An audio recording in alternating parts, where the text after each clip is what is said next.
देख रहे हैं नेटवर्क 33 राजकुमार के साथ। तो चलिए बढ़ते हैं आज की कहानी की ओर। दोस्तों, इस कहानी का अगर आपने वॉल्यूम 1 नहीं देखा हो तो देख लें, लिंक नीचे डिस्क्रिप्शन बॉक्स में दिया गया है। तो चलिए बढ़ते हैं इस कहानी के वॉल्यूम 2 की ओर।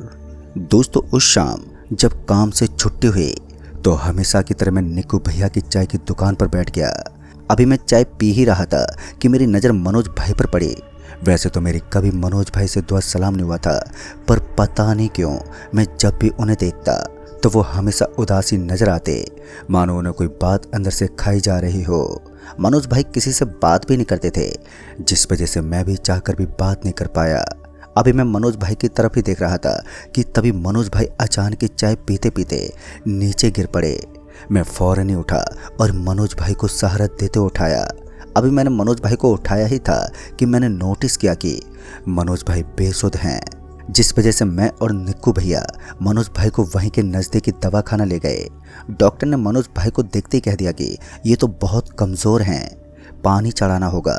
मनोज भैया के होश में आते ही उन्हें पानी चढ़ना शुरू हुआ। उस रात मनोज भाई को तकरीबन 3 बोतल पानी चढ़ा। फिर मैं मनोज भाई को अपने साथ ले आया। वैसे तो मनोज भाई मेरे साथ आने को तैयार नहीं थे, पर मेरी जिद के आगे उनकी एक ना चली और मनोज भाई को मेरे साथ आना ही पड़ा। फिर अगले कुछ दिन मनोज भाई मेरे साथ ही रहे और इस दौरान हम दोनों में काफ़ी अच्छी दोस्ती भी हो गई। पर अभी भी मनोज भाई हमेशा की तरह गुमसुम ही रहते थे। और जब एक शाम जब मैंने मनोज भाई से पूछा, आप हमेशा ऐसे गुमसुम क्यों रहते हो भैया? आखिर ऐसी कौन सी बात है जो हमेशा आपको घेरे रहती है? जिस पर मनोज भाई ने मेरी बात को टालने की कोशिश की, पर जब मैंने जोर दिया तो उन्होंने जो बताया वो सुनकर तो मेरी आंखों से आंसू बहने लगे।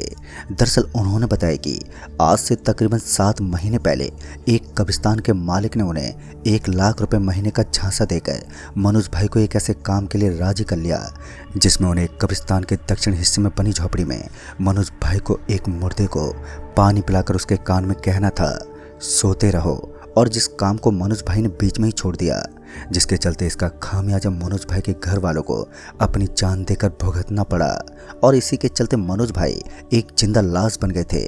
मुझे मनोज भाई के लिए दुख तो बहुत हो रहा था, पर साथ ही मेरे दिमाग में उस कब्रिस्तान की 1 लाख वाली नौकरी की बात ने मेरे मन को घर कर लिया था। अब मुझे ये जानना था कि आखिर वो कब्रिस्तान के मालिक की क्या मंशा थी उस काम के पीछे, और वो मुर्दा कौन था जिसमें जान लौट रही थी। अभी मैं इन सब सवालों में उलझा ही हुआ था कि तभी मनोज भाई वहां से चले गए। मनोज भाई के जाने के बाद मैं ये सोचने लगा कि काश 1 लाख रुपए वाली नौकरी मेरी लग जाती तो मज़ा ही आ जाता। अगर मनोज भाई थोड़ा और हिम्मत दिखाते और किसी तरह 3 महीने पूरा कर लेते तो आज किसी राजा की ज़िंदगी बसर कर रहे होते। खैर, फिर जब मैं अगले दिन मनोज भाई से मिला तो मैंने बातों ही बातों में मनोज भाई से और उस कब्रिस्तान के मालिक के बारे में और जानकारी निकालने की कोशिश की, पर कुछ खास जानकारी हाथ नहीं लगी। पर मैंने कोशिश जारी रखी। मुझे जब भी मौका मिलता तो मैं बड़ी ही चालाकी से मनोज भाई से बातें निकालने की कोशिश करता, पर शायद मनोज भाई ने मेरे इरादों को भांप लिया था, जिस वजह से उनसे मतलब की जानकारी बीतते वक्त के साथ निकलवा पाना नामुमकिन सा हो गया। और एक वक्त के बाद मैंने भी हार मान ली, पर मेरे दिलो दिमाग से अभी भी वो 1 लाख वाली बात पूरी तरह से निकली नहीं थी। और एक रोज़ जब मैं संसा जा रहा था तो बस स्टॉप पर मेरी मुलाकात मनोज भाई से हुई, जिनके साथ कोई था। और जब थोड़ी बातचीत हुई तो पता चला कि वो दूसरा आदमी कोई और नहीं बल्कि मनोज भाई के विजेंद्र काका हैं, जिन्हें संसा से ट्रेन पकड़नी थी। और मैं भी अपनी बाइक से संसा ही जा रहा था। लिहाजा मैंने मनोज भाई से कहा, मनोज भाई मैं संसा ही जा रहा हूँ, आप कहो तो मैं काका जी को स्टेशन छोड़ देता हूँ। वैसे भी आज मौसम कुछ ठीक नहीं लग रहा है और बस का भी कुछ पता नहीं है कब तक आएगी। मेरी बात सुनने के बाद मनोज भाई ने कहा, ठीक है जुगल, तुम काका को स्टेशन छोड़ दो। और मनोज भाई के इतना कहते ही मैंने विजेंद्र काका को अपनी बाइक पर बैठाया और संसा स्टेशन की तरफ निकल पड़ा। पूरे रास्ते काका जी से बातचीत होती रही, और जब काका जी अचानक ही भावुक हो उठे तो उनके मुंह से एक ऐसी बात निकल गई जिसे सुनकर मेरे कान खड़े हो गए। दरअसल जब काका जी ने कहा कि अगर मैंने उस रोज़ मनोज को अपने साथ कब्रिस्तान के उस काम में नहीं लगाया होता तो आज मनोज का परिवार जिंदा होता। मैं अपने मालिक के इरादे को भांप नहीं पाया और मनोज को तबाह कर बैठा। और जब इस पर मैंने काका जी से तफसील से सारा माजरा पूछा तो उन्होंने हर एक बात बता दी जो मैं जानना चाहता था। इसी बीच हम संसा स्टेशन भी पहुंच गए और मैंने उन्हें 7 बजे वाली ट्रेन से घर के लिए रवाना कर दिया। काका जी को छोड़ने के बाद अब मुझे उस कब्रिस्तान के मालिक तक पहुंचना था जो कि रामनगर की कचहरी के पास बंगला नंबर 9 में रहता था। मुझे ये तो पता था कि उस कब्रिस्तान के मालिक से सीधे सीधे 1 लाख वाली नौकरी की बात नहीं कर सकते। मुझे कोई ना कोई तो तिगड़मबाजी लगानी ही पड़ेगी। और कुछ दिन अच्छे से सोच लेने के बाद मैं रामनगर शिफ्ट हो गया और उस कब्रिस्तान के मालिक पर नज़र रखने लगा। हफ्ता भर नज़र रखने के बाद मैंने नोटिस किया कि वो पूरे दिन में एक बार ही बंगले से बाहर निकलता है, वो भी अपनी काली स्कॉर्पियो में, जिसे उसका ड्राइवर अखिल चलाता है। फिर जब मैंने अखिल के बारे में पता लगाया तो मालूम चला कि वो हर रात 10 बजे ठेके पर दारू पीने जाता है। फिर क्या था, मैंने वहीं दारू के ठेके पर अखिल से धीरे धीरे दोस्ती कर ली। और जब एक दिन मैंने अखिल से कहा, भाई अखिल, मेरा काम छूट गया यार, अगर कोई काम हो तो बताना। जिस पर अखिल बोला, अरे बस इतनी सी बात, कल ही मैं अपने मालिक से बात करके तुम्हारी नौकरी पक्की करवाता हूँ। फिर अगले दिन मुझे अखिल का कॉल आया और उसने बताया कि उसने अपने मालिक से बात कर ली है और मुझे शाम को ऑफिस बुलाया है। ये जानते मैं बहुत ही ज़्यादा खुश हो गया। मेरा पहला दांव कामयाब रहा।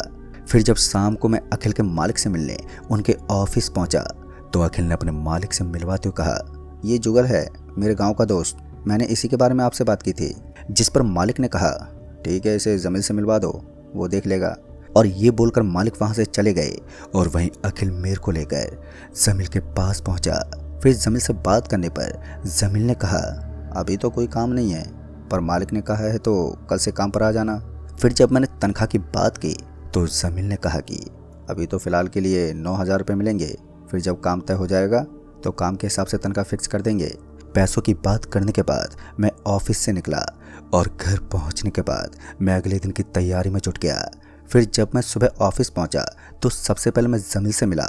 जमील ने मेरे को देखते ही कहा, तुम आराम से बैठो, अगर कोई काम होगा तो मैं तुम्हें बता दूंगा। और ये बोलकर जमील चला गया और वहीं मैं ऑफिस के एक कोने में कुर्सी लगाकर चुपचाप से बैठ गया। पहले रोज़ तो मैं कुर्सी से ही चिपका रहा, हालांकि जमील ने बीच बीच में आकर हालचाल भी पूछा पर कोई काम नहीं दिया। फिर शाम के तकरीबन 7 बजे जमील ने कहा, तुम्हारी छुट्टी हो गई है, अब घर जाओ, कल वक्त पर आ जाना। इसके बाद मैं घर चला आया और फिर यही सिलसिला चलता रहा। मैं रोज़ सुबह ऑफिस पहुंचकर उस कुर्सी पर बैठ जाता और फिर शाम के तकरीबन 7 बजे घर लौट आता। अब करीबन 1 महीना होने को चला था, पर मेरा प्लान पहले ही पड़ाव पर थमसा गया था। वैसे तो मैंने हर मुमकिन कोशिश की मालिक के नज़रों में आने की, पर मेरी दाल नहीं गली। अब मुझे ये समझ में नहीं आ रहा था कि अभी मैं और इंतज़ार करूं सही वक्त आने का या फिर वापस लौट जाऊं।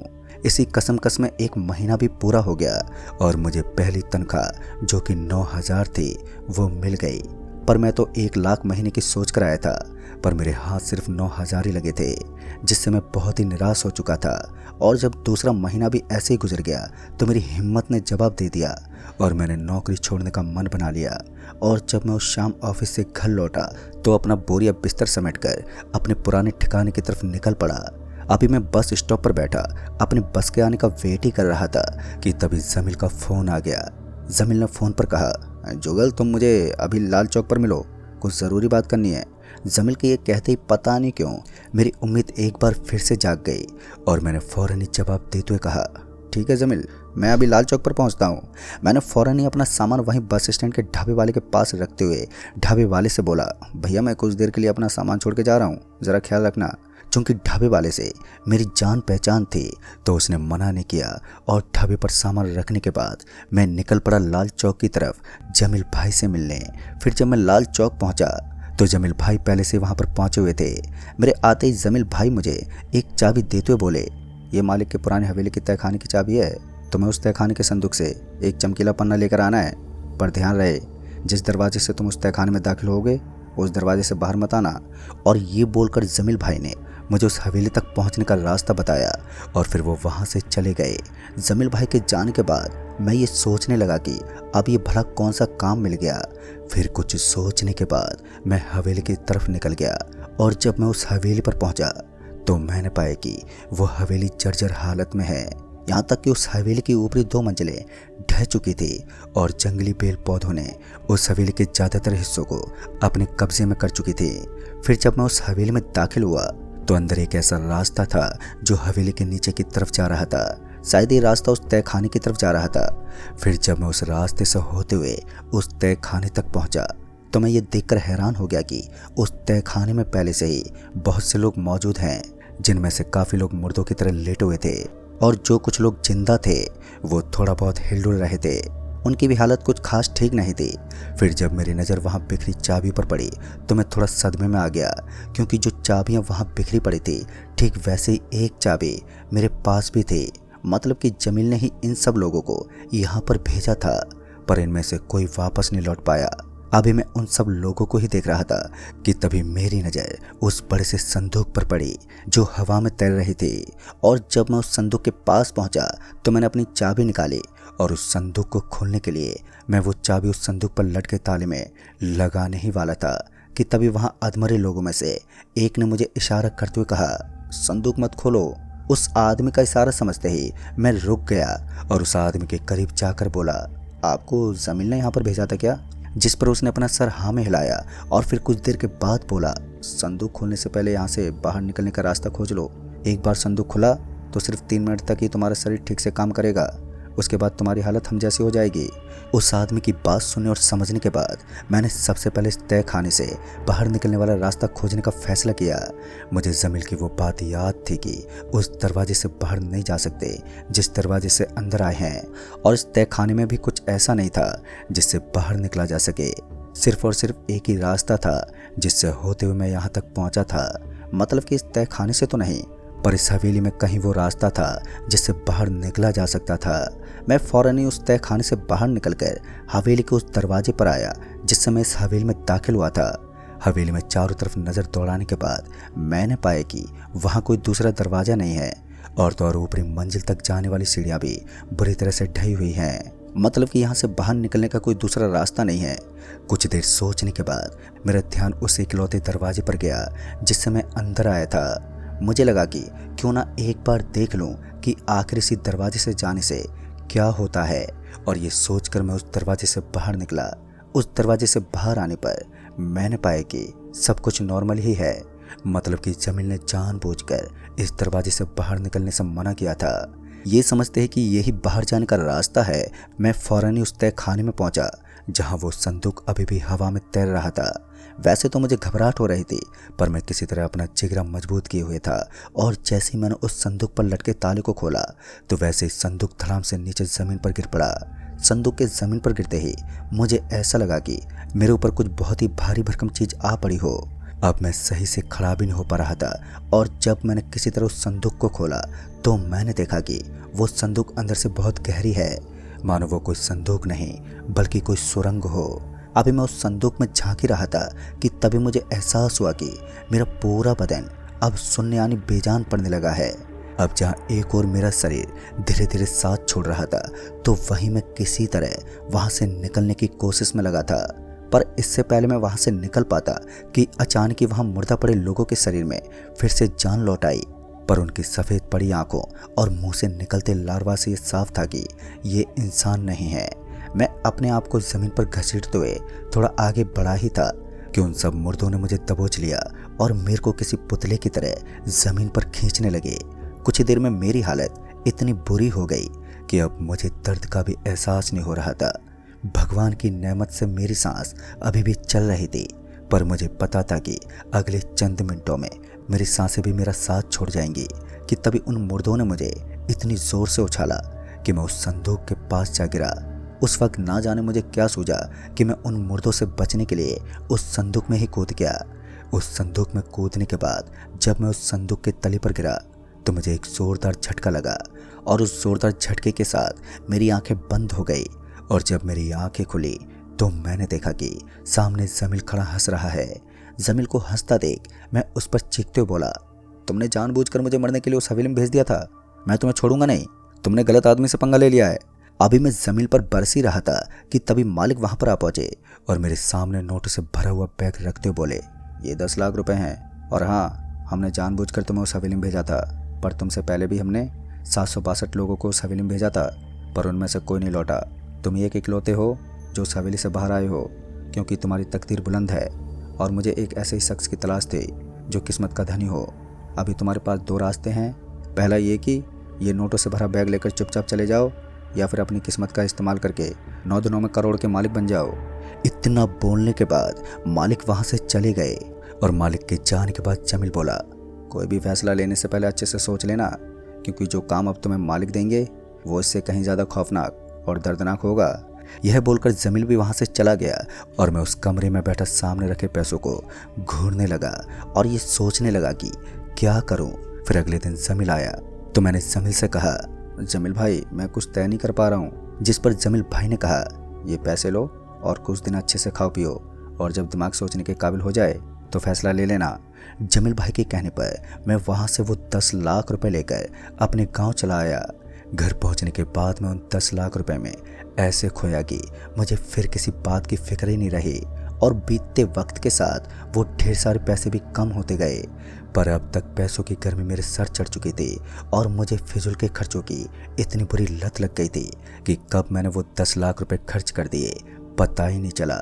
और जब मुझे इस बात का पता चला तो तब तक मेरे पास हज़ारों का कर्जा हो चुका था, पर अभी भी मेरी अकल ठिकाने नहीं आई थी। मैं इस खुशफहमी में था कि जब चाहूँ लाखों छाप सकता हूँ, और इसी तहस में आकर मैंने वो फैसला ले लिया जो मुझे नहीं लेना चाहिए था। मैं वापस से लौटा और जमील से जाकर मिला। जमील मेरे को देखते ही समझ गया कि मेरा फैसला क्या है, जिस वजह से उसने मुझे रात के 11 बजे ऑफिस मिलने के लिए बुलाया। और जब मैं ठीक 11 बजे ऑफिस पहुंचा तो मालिक ने देखते ही कहा, जुगल मुझे पता था कि तुम ज़रूर आओगे। फिर जब मालिक ने आगे उस 9 दिनों के काम के बारे में बताया तो मेरी रूह कांप उठी, क्योंकि मनोज भाई को जो कब्रिस्तान का काम मिला था अब वो काम एक दूसरे लेवल पर ही पहुंच गया था। सारे नियम और कायदे बदल चुके थे। मुझे अगले 9 दिनों तक मौत से 2-2 हाथ करने थे, पर यह काम मेरे अकेले के बस का नहीं था। और जब मैंने ये बात मालिक से कही तो मालिक ने कहा, ठीक है तुम अपने साथ 2 और बंदों को रख सकते हो, पर उन्हें कुछ भी हुआ तो उसके जिम्मेदार तुम खुद ही होगे। मालिक के हामी के बाद अब बारी थी ऐसे 2 बंदों को ढूंढने की जो मजबूत जिगरे वाले हों और इस काम में मेरा साथ दे सकें। कुछ दिनों के छानबीन के बाद मेरी मुलाकात किशोर जी से हुई, जो हॉस्पिटल पोस्टमार्टम विभाग में काम करता था। फिर जब बातों ही बातों में मैंने किशोर जी से अपने मतलब की बात की तो किशोर बिना सोचे ही काम करने को राजी हो गया और किशोरी एक और बंदे को ले आया। सारी तैयारी के बाद हम तीनों मालिक के पास पहुंचे, जहां से मालिक ने हम तीनों को अपनी काली स्कॉर्पियो से सिरोंची के वीरान पड़े एक कब्रिस्तान में भेज दिया। सिरोंची का ये कब्रिस्तान जन आबादी से कोसों दूर एकांत में था, जहां किसी तरह की कोई हलचल नहीं थी। हवा में घुली नमी एक अजीब सी ठंड का एहसास करा रही थी। खैर इन सब बातों को दरकिनार करते हुए हम तीनों बढ़े उस कब्रिस्तान के दक्षिण भाग की तरफ, जहां वो मुर्दा हमारे इंतजार में सो रहा था, और हमें भी अगले 9 दिन तक उस मुर्दे के साथ ही रहना था। बदले नियम कायदों के अनुसार अब 9 दिनों तक हमें उस मुर्दे के साथ उस झोंपड़ी में रहना था, और हर रात ठीक 2 बजे उस मुर्दे को उस मर्तबान का खाना उसके सामने परोसना था, जिसे हमने उस झोंपड़ी की ज़मीन से 5 फीट खोद कर निकालना था। ऊपर से ये भी ध्यान रखना था कि उस मर्तबान के खाने की महक से बचे रहें, साथ ही उस खाने को भूल से भी हाथ न लगाएं, और जब वो मुर्दा खाने उठे तो उसी खोदे हुए गड्ढे में बिना कोई आवाज़ किए बैठे रहना है जब तक कि मुर्दा वापस से सो न जाए। और मुर्दे के सोने के बाद फिर से अगले मर्तबान के लिए 5 मिनट की खुदाई शुरू कर देना है। खैर जब हम तीनों उस कब्रिस्तान के उस झोंपड़ी के पास पहुंचे तो हमें ये बात पता नहीं था कि हम तीनों ही इस झोंपड़ी से बाहर आएंगे या फिर हम में से कोई नहीं। और जब हम तीनों उस झोंपड़ी में दाखिल हुए तो सबसे पहले हमारी नज़र उस मुर्दे पर पड़ी, जो किसी जीते जागते इंसान की तरह एक कोने में बैठा हुआ था। एक पल को तो मुझे ऐसा लगा कि वो मुर्दा अभी बोल पड़ेगा। झोंपड़ी के अंदर आने के फौरन बाद ही हम तीनों ने बिना वक्त जाया किए गड्ढा खोदने का काम शुरू किया। पहले तो हमें लगा कि हम 3 जने आधे से 1 घंटे में ही 5 फीट गड्ढा खोद डालेंगे, पर ज़मीन थोड़ी सख्त थी, जिस वजह से हम तीनों जल्दी ही थक के चूर हो गए। पर हमारे पास वक्त बहुत कम था, क्योंकि रात के 12:30 बज चुके थे और अभी तक हम तीनों मिलकर सिर्फ 3 फीट ज़मीन ही खोद पाए थे। मतलब कि उस पहले मर्तबान तक पहुंचने में अभी भी 2 फीट और खोदना बाकी था, वो भी 2 बजने से पहले पहले। वक्त हमारे हाथ से निकलता जा रहा था और हम तीनों ने अपना पूरा दमखम खुदाई में झोंक रखा था। जब किशोर का फावड़ा किसी बेहद चीज से टकराया तो किशोर ने चीखते हुए कहा, जुगल भाई मुर्दे का खाना मिल गया। फिर हम तीनों ने उस मर्तबान को बाहर निकाला। मर्तबान को बरामद करने के बाद अब बारी थी इस मर्तबान को उस मुर्दे के सामने रखने की, लेकिन उससे पहले हम तीनों को अपने अपनी नाक बंद करनी थी ताकि जब मर्तबान का ढक्कन खुले तो हमें किसी महक का पता न चले।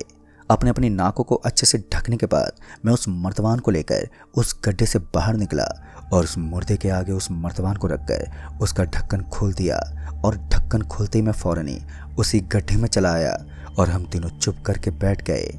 अभी हम तीनों अपनी सांसें रोके उस गड्ढे में बैठे ही थे कि तभी उस मुर्दे की अजीब सी आवाज़ सुनाई पड़ी। उसकी आवाज़ से ऐसा लग रहा था मानो वो कुछ पढ़ रहा है। इस दौरान हमारे दिल की धड़कन भी एकदम से तेज हो गई, जिसके चलते एक बेचैनी सी होने लगी। फिर जब उस मुर्दे का बड़बड़ाना बंद हुआ तो उसके दांतों की कटकटाने की आवाज़ आने लगी, जो हम में से कोई बर्दाश्त नहीं कर पा रहा था। जहां मैं अपने कानों को अपने हाथ से बंद किए था तो वहीं किशोर के कानों से खून आने लगा था। उस वक्त हम कुछ कर भी नहीं सकते थे, लिहाजा हम तीनों किसी तरह वो तीखी आवाज़ बर्दाश्त करते रहे और जब वो आवाज़ आनी बंद हुई तब जाकर हम तीनों को थोड़ी राहत मिली। वहाँ पहले जैसी खामोशी होते ही हम समझ गए कि वो मुर्दा अपना खाना खत्म करके फिर गहरी नींद में डूब गया है और वहीं हम तीनों भी अब बेजान पड़ने लगे थे। शारीरिक और मानसिक थकावट ने हमें इस कदर कमज़ोर कर दिया था कि हम तीनों कब सो गए हमें पता ही नहीं चला और जब मेरी आंखें खुली तो काफ़ी वक्त गुजर चुका था। किशोर और सतीश अभी भी नींद में ही थे। मैंने फौरन ही उन दोनों को जगाया और अगले मर्तबान के लिए खुदाई चालू करने को कहा और फिर कुछ देर के बाद हम तीनों ने फिर से खुदाई चालू कर दी और अगले 3 घंटों में हमने वो दूसरा मर्तबान भी खोद निकाला, वो भी वक्त से बहुत पहले, जिस वजह से हमें काफ़ी वक्त मिल गया था आराम करने के लिए। और जब रात के 2 बजे तो मैं ठीक पिछली रात की तरह अपनी नाक को ढके उस मर्तबान को उस मुर्दे के सामने रखा और उसका ढक्कन खोलकर वापस से उसी गड्ढे में आकर चुप करके बैठ गया और फिर यही सिलसिला चलता रहा और अगले 3 दिनों में हमने आधे से ज़्यादा काम बिना किसी बड़ी परेशानी के पूरे कर 5 मर्तबान उस मुर्दे के आगे परोस चुके थे। साथ ही अब हम तीनों को ऐसा लगने लगा था अगले 4 मर्तबान भी ऐसे ही बिना किसी दिक्कत परेशानी के हम निकालने में कामयाब हो जाएंगे। पर असल मुसीबत तो अब शुरू होने वाली थी। अब तक हम 25 फीट गहरे गड्ढे में थे और 9वें मर्तबान तक पहुंचने पर यह गहराई 45 फीट हो जाती। पहले तो हम अपने प्लान के हिसाब से सही चल रहे थे और जब हमने 6ठे मर्तबान को खोद कर निकाला तो इस बार सतीश की बारी थी उस मर्तबान को उस मुर्दे के पास पहुंचाने की। और जब सतीश उस मर्तबान को लेकर ऊपर उस मुर्दे के पास पहुंचा तो हमें कुछ जोर से गिरने की आवाज़ आई और ठीक उस आवाज़ के बाद किशोर की चीखने की आवाज़ आने लगी। सतीश लगातार हम दोनों का नाम लेते हुए कहे जा रहा था, जुगर भाई मुझे बचा लो इस मुर्दे से, ये मुझे मार डालेगा। पर मैं और किशोर सतीश की दर्दनाक चीख सुनने के अलावा और कुछ कर भी नहीं सकते थे। जहां सतीश दर्द से छटपटाते हुए मदद की गुहार लगा रहा था तो वहीं मैं और किशोर उस गहरे गड्ढे में दुबके हुए बैठे रहे। और जब ऊपर से सतीश का एक बाजू नीचे हमारे बगल में आके गिरा तो किशोर की भी चीख निकल गई। अपने सामने सतीश के बाजू को फड़फड़ाते देख मेरा भी कलेजा मुंह को आ गया था। डर किस बला का नाम है आज मुझे एहसास हो रहा था। खून से लथपथ सतीश की बाजू को देखकर किशोर उल्टी करने लगा और देखते ही देखते किशोर उल्टी करते करते ही बेहोश हो गया और तभी सतीश की एक आखिरी चीख सुनाई पड़ी। उसके बाद गहरी खामोशी के साथ मातम पसर गया और उस मातम के साथ अब मेरी भी हिम्मत टूट गई थी। मुझे समझ में नहीं आ रहा था कि अब क्या करूं। किशोर की सांसें चल रही थी पर वो होश में नहीं था और शायद सतीश उस मुर्दे के भेंट चढ़ चुका था। फिर जब घंटों बाद किशोर को होश आया तो मेरी जान में जान आई। किशोर होश में आते ही बोला, चुगल भाई छोड़ो ये काम, चलो निकलो यहाँ से। जिस पर मैंने किशोर को याद दिलाते हुए कहा, किशोर भाई तुम भूल गए क्या, नियम के अनुसार हम काम खत्म किए बिना यहाँ से चाहकर भी नहीं निकल सकते। पर अब किशोर भाई के सर पर डर इस कदर हावी हो चुका था कि मेरे लाख समझाने के बाद भी वो नहीं माने और उसी वक्त काम को अधूरा छोड़कर उस गड्ढे से बाहर निकल गए। गड्ढे से बाहर निकलने के बाद किशोर भाई ने मुझे आवाज़ देते बोला, जुगल भाई मेरी बात मान लो, चलो मेरे साथ। पर इस पर मैंने किशोर भाई को कोई जवाब ही नहीं दिया और फिर उस झोपड़ी के दरवाजे के खुलने की आवाज़ आई, जिससे साफ हो गया कि किशोर भाई जा चुके हैं। किशोर भाई के जाने के बाद अब मैं उस मुर्दे के साथ उस झोपड़ी में अकेला रह गया था। अब मेरे लिए इस काम को अंजाम देना नामुमकिन सा हो गया था। पर इस काम को तो पूरा हर हाल में करना ही था। भले ही मैं अकेला रह गया था, पर अब सिर्फ 3 दिनों की बात थी। मैंने बिना वक्त गवाए 7वें मर्तबान के लिए खुदाई शुरू कर दी और जब घंटों पसीना बहाने के बाद वो 7वां मर्तबान बाहर निकला तो मैंने देखा कि इस बार जो मर्तबान निकला था उस पर कोई ढक्कन नहीं लगा था। और जब मैंने उस मर्तबान के अंदर देखा तो मेरा दिल डर से कांप उठा। दरअसल उस मर्तबान में किशोर के कटे हुए हाथ पैर और उसका सिर था। मतलब कि उस दरवाजे से बाहर जाना एक गलत फैसला था। किशोर को उस मर्तबान में टुकड़ों में देखकर अब मेरी हिम्मत नहीं हो पा रही थी कुछ करने की। मैं कुछ देर के लिए चुपचाप बैठ गया और मनोज भाई की बात याद करने लगा, जिससे मुझे याद आया कि मनोज भाई ने जब इस काम को करने से इनकार किया था तो मालिक ने मनोज भाई को इसी मुर्दे से वही बात कहने को कही थी और मनोज भाई ने वैसा ही किया था, जिस वजह से आज भी वो जिंदा है। ये याद आने के बाद मैं भी ये सोचने लगा कि मैं भी मनोज भाई की तरह अगर मुर्दे के कान में जाकर बोल दूं कि मैं ये काम छोड़ रहा हूँ तो शायद मेरी बात बन जाए। अभी मैं ये सब सोच ही रहा था कि ऊपर से उस मुर्दे की आवाज़ आने लगी और उस आवाज़ से साफ था कि अगर मैं ऊपर गया तो मेरे हाथ पैर भी सतीश की तरह मेरे शरीर से अलग हो जाएंगे। लिहाजन मैंने मनोज भाई वाला आइडिया ड्रॉप कर दिया और फिर कुछ देर सोचने के बाद एक और आइडिया आया और मैंने फिर से खोदना शुरू किया, पर इस बार नीचे की तरफ नहीं बल्कि ऊपर की तरफ जाने के लिए। तकरीबन 4 दिनों तक मैं ज़मीन खोदता रहा और जब मैं सुरंग खोदते हुए वापस सतह पर आया तो मैं सिरोची के उस कब्रिस्तान के किसी दूसरे हिस्से से बाहर आया। सुबह की रोशनी देखकर मुझे एक नई जिंदगी मिल गई। उसके बाद मैं वापस अपने गांव लौट आया, पर बीतते वक्त के साथ मेरी तबीयत बद से बदतर होती चली गई। आज मेरी हालत ठीक उस रहस्यमय झोपड़ी वाले मुर्दे की तरह हो गई है जो अपने आप कुछ नहीं कर सकता। मनोज भाई की बात ना मानकर मैंने जोश जोश में जो मूर्खों वाला फैसला लिया था उसका यही अंजाम होना था। मुझे ये तो पता नहीं कि अब मैं कितने दिन और जीऊँगा, पर आपको ये बता दूं कि अगर आपको कोई ऐसा काम बोले तो भूलकर भी मत करना, नहीं तो आपकी भी हालत मेरी ही तरह हो सकती है। तो दोस्तों इस कहानी में बस इतना ही। कहानी आपको पसंद आई हो तो वीडियो को लाइक शेयर जरूर कर दें और साथ ही हमें नीचे कमेंट बॉक्स में ज़रूर बताएं। तो मैं आपका दोस्त राजकुमार जल्द ही मिलूँगा ऐसी एक और कहानी के साथ। तब तक के लिए बाय एंड टेक केयर।